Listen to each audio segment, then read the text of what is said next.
नमस्कार सर्वांना. कला दालनमध्ये सगळ्यांचं स्वागत आहे.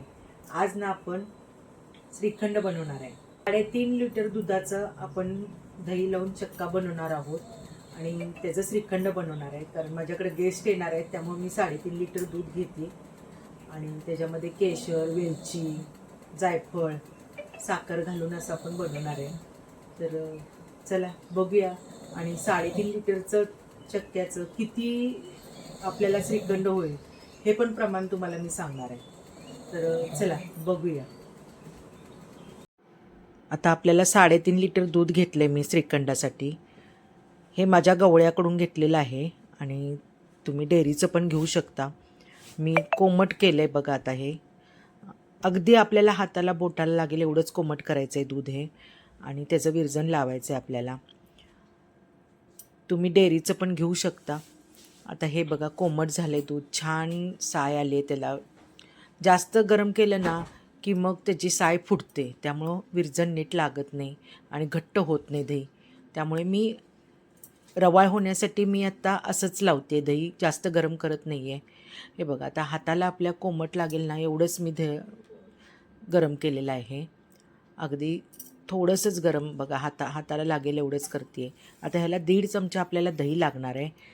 एवढ्या 3.5 लिटरला मला 1.5 चमचा बास होणार आहे. कारण आंबट झालं ना की चांगलं लागत नाही, त्यामुळे 1.5 चमचा बास होईल त्याला. आता मी 1.5 चमचा ह्याच्यामध्ये दही घालते आणि आता एकसारखं आपल्याला हे ढवळायचं आहे.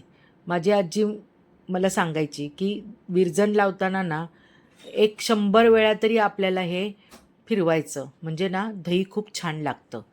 आणि त्या आजीच्या प्रमाणे मी पण तसंच दही लावते आणि खूप छान दही लागतं. त्यामुळे तुम्ही पण ट्राय करून बघा, खूप छान घट्ट दही लागतं.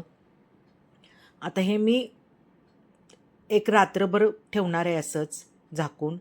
तुम्ही सकाळी लावलं तर संध्याकाळी ते दही वापरू शकता. साधारण 10 ते 12 तास तरी विरजण लागलं पाहिजे, तरच विरजण छान लागतं. आता हे बघा विरजण छान लागले, दही अगदी घट्ट झाले बघा, 12 तास झालेत. आणि आता हे जर बघा वडीसारखं दही तयार झालेलं आहे छानसं, आणि पाणी अजिबात सुटलेलं नाही आहे. तर आता हे आपल्याला छान पांढऱ्या कपड्यातनं आपण त्याला घालून त्याच्यातनं पाणी काढून टाकायचं आहे. आपल्याला चक्का बनवायचा आहे त्याचा. त्यामुळं आपल्याला हे कापड मी धोतराचं तुम्ही पांढरं घेऊ शकता. मी असंच माझ्याकडे एक व्हाईट कापड होतं ते मी घेतलेलं आहे. ते मी सोलकडीलासुद्धा वापरते. तुम्ही पण असं तयार करून घेऊ शकता. आता हे मी दही ह्याच्यात घालते आणि ह्याला आपल्याला ना तुम्ही दोऱ्याने बांधा किंवा रबरने बांधा, आणि सगळं दही ह्याच्यामध्ये घालायचं आहे. तर पाणी आपलं सगळं त्याच्यात खाली निघेल. त्या पाण्याचा पण आपण ना अगदी कढीला आपण उपयोग करू शकतो आणि पराठ्याचं पीठ भिजवायला पण आपण उपयोग करू शकतो. आता बघा ना हे दह्याचा चक्का केल्यानंतर ना आपल्याला ना घरचं श्रीखंड तयार झाल्यानंतर खूप छान लागतं. तुम्ही पण एकदा ट्राय करून बघा, कारण घरचं ते घरचंच असतं शेवटी किती केलं तरी. आणि ह्याच्यामध्ये ना बघा आता आपण सगळं दही घेतल्यानंतर पाणी सगळं खाली राहील बघा ह्याचं.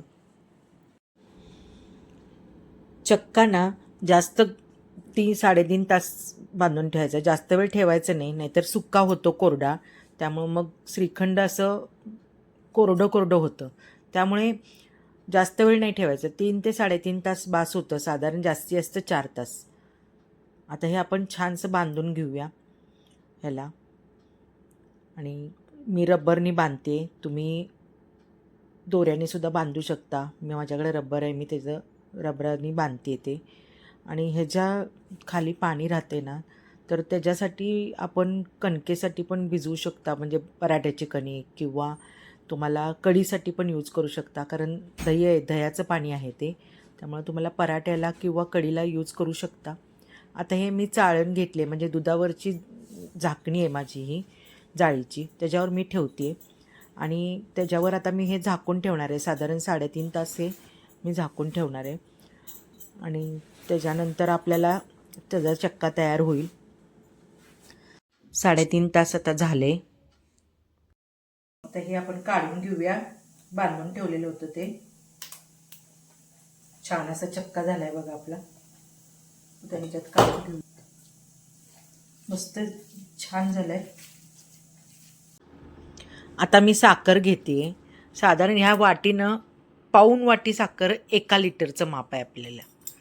तर आता पाऊण वाटीनं 3 वाटी वाटी घेते आणि वरती पाव वाटी घेते. तुम्हाला जर गोड आवडत असेल तर तुम्ही 3 वाटी किंवा 3.5 वाटी जसं गोड तुम्हाला आवडतंय प्रत्येकाच्या आवडीनुसार तुम्ही घालू शकता त्याला साखर. आमच्याकडे जरा गोड कमी आवडतं त्यामुळे मी कमी साखर घालते. तुम्ही तुमच्या आवडीनुसार घालू शकता साखर. प्रत्येकाची आवड वेगवेगळी असते ना. आणि त्याच्यामध्ये आता हे दुधात मी केशर घातले ते मी घालते त्याच्यामध्ये.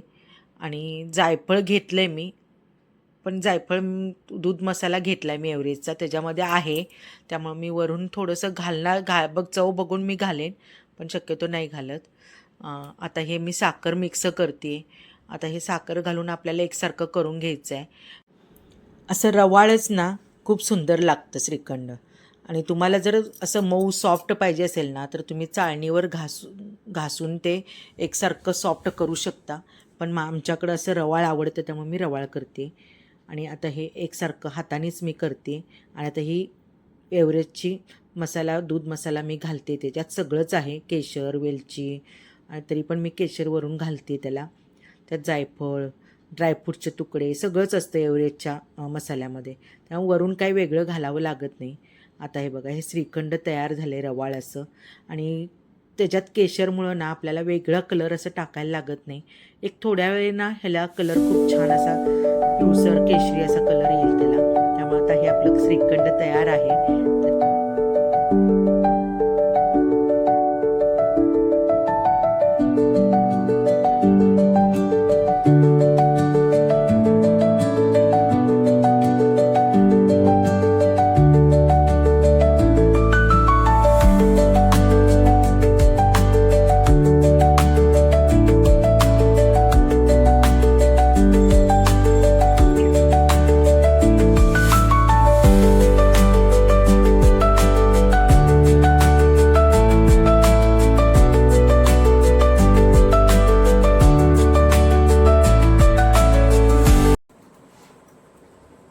आता मी टेस्ट बघते.